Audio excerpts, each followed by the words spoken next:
नमस्कार। जय भीम साथियों, दैनिक दस्तक पर आपका स्वागत है। मैं हूं आपका होस्ट जेपी गौतम। भारतीय राजनीति में मुसलमान एक ऐसा तबका है जिसको भारतीय जनता पार्टी को छोड़कर हर विपक्षी दल अपना पिछलग्गू बनाना चाहता है। इस भारतीय जनता पार्टी को छोड़ दीजिए, क्योंकि उसको मुसलमानों के वोट की आवश्यकता नहीं है।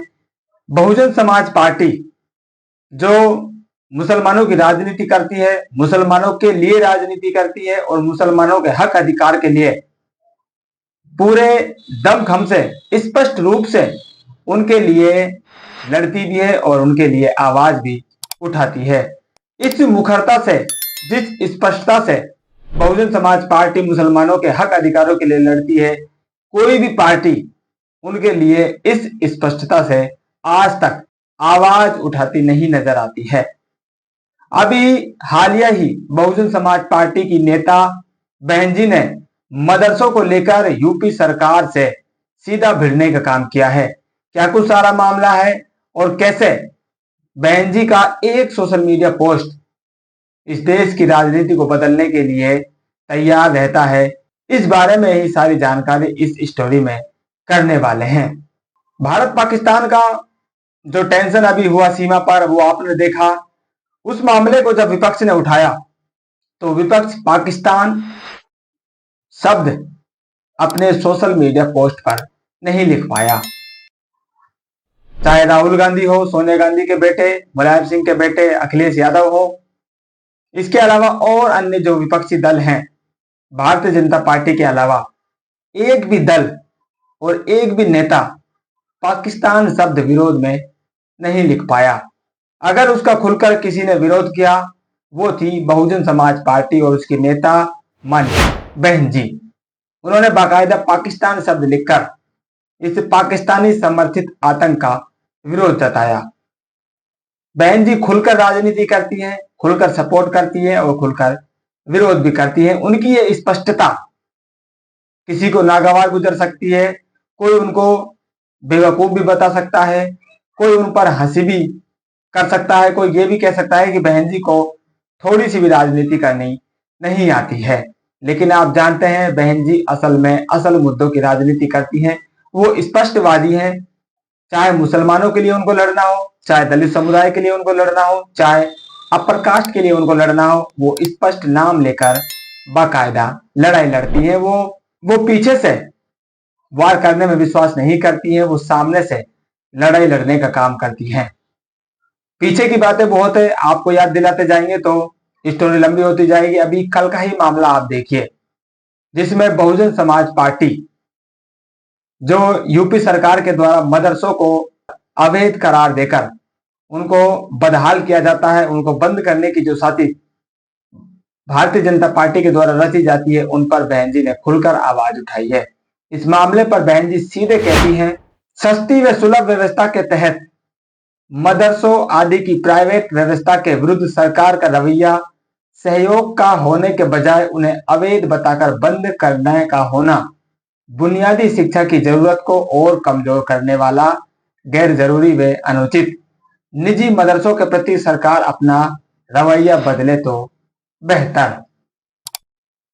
बहन जी ने 2 बार मदरसा शब्द साथियों यहाँ पर यूज किया और वो बहन जी यहाँ पर यह भी कह रही है कि मदरसा क्यों महत्वपूर्ण है। वो बुनियादी जो शिक्षा जो छोटे बच्चों को चाहिए और उनके लोकल स्तर पर चाहिए, उस बुनियादी शिक्षा को पूरा करने में मदरसा अहम रोल निभाते हैं। इसलिए सरकार को इन निजी मदरसे जो चल रहे हैं प्राइवेट, सरकार के अलावा उन मदरसों पर सरकार को अपना रवैया बदलना चाहिए। और जिस तरह से आपके शासनकाल में बुनियादी शिक्षा का जो स्तर है वो लगातार गिर रहा है, उन्होंने आंकड़े भी पेश किए हैं। इस मामले में बहन जी कहती है कि 2023-24 के सत्र में 1.74 करोड़ जो एडमिशन हुए थे, वो 24-25 के सत्र में 1.52 करोड़ रह जाते हैं। यानी कि सीधे सीधे 22 लाख बच्चों का जो दाखिला है वो कम हुआ है। एक सत्र में 22 लाख का नुकसान सरकार दिखा रही है। यानी कि जो 22 लाख बच्चे हैं अब कहां पर गए। बहन जी ने इस बात पर जोर देकर सरकार से सवाल उठाए हैं और योगी सरकार से सीधा सवाल किया है। यूपी के प्राइमरी वे अपर प्राइमरी स्कूलों में सन 23-24 में 1.74 करोड़ दाखिले हुए, किंतु 24-25 में मात्र 1.52 करोड़ अर्थात स्कूल दाखिला में लगभग 22 लाख की गिरावट। सरकारी स्कूल व्यवस्था की ऐसी बदहाल स्थिति गंभीर व चिंतनीय। शिक्षा के महत्व व जरूरत पर सरकार का उचित ध्यान जरूरी। वैसे तो सरकारी स्कूलों के हालात देश के अधिकतर राज्यों में काफी खराब हैं, किंतु यूपी व बिहार में यह अति दयनीय होने से बहुजन गरीब परिवारों का बहुप्रतीक्षित विकास बाधित व इनके बच्चों का भविष्य अंधकार में। ऐसे में स्कूल शिक्षा पर ध्यान देकर इन्हें बंद करने के बजाय प्रोत्साहन जरूरी। तो बहन जी ने सरकार से सीधे सवाल उठाया है कि भाई एक सत्र में ही 22 लाख बच्चे ड्रॉप आउट हुए हैं, यानी कि उनका एडमिशन कम हुआ है। जो एडमिशन बढ़ना चाहिए था वो अब सीधे सीधे घट रहा है। ये आपकी बदहाल स्थिति को उजागर करता है और इसका जो नुकसान होने वाला है वो बहुजन समाज को होने वाला है, क्योंकि वो गरीब तबका है और गरीब प्राइवेट सेक्टर में अपने बच्चों को पढ़ाना अफोर्ड नहीं कर सकता है। इसलिए आप उनके हक अधिकारों से उनको वंचित करने का काम कर रहे हैं। बहन जी ने सीधे सीधे मदरसों का हवाला देकर बहन जी ने ये बात भी जाहिर की है कि मदरसों का कितना महत्व इस देश में है, बुनियादी शिक्षा में कितना जरूरी काम वो कर रहे हैं, लेकिन सरकार उनको अवैध बताकर उनको भी बंद कर देती है और अपने स्तर पर उसको शिक्षा की स्थिति सुधारने के बजाय उसको भी वो बदहाल स्थिति में ले आई है, जिसका ताजा उदाहरण उन्होंने दिया कि 22 लाख बच्चे एक सत्र में आपसे ड्रॉप आउट हो रहे हैं, एडमिशन उनका कम हो रहा है।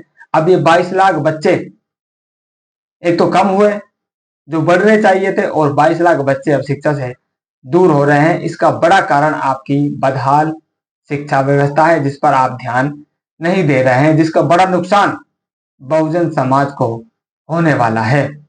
तो बहन जी ने सीधे सीधे सरकार से सवाल पूछे हैं, भारतीय जनता पार्टी से पूछे हैं, और योगी मोदी जो इस देश में फिलहाल शासन चला रहे हैं, दोनों नेताओं को कटघरे में खड़ा करने का काम किया है और जनता के सामने ये बुनियादी सवाल भी उठाया है कि भाई आप धर्म की राजनीति छोड़िए, आप भेदभाव की राजनीति छोड़िए, आप जो बुनियादी आपकी जरूरतें हैं उनकी राजनीति पर ध्यान दीजिए। सरकार इनके लिए क्या कदम उठा रही है, इस पर आपको सवाल करने चाहिए और ध्यान देना चाहिए। तब जाकर आपको आगे आने वाले चुनावों में किस नेता को, किस पार्टी को सपोर्ट करना है, वो आपको डिसाइड करना चाहिए।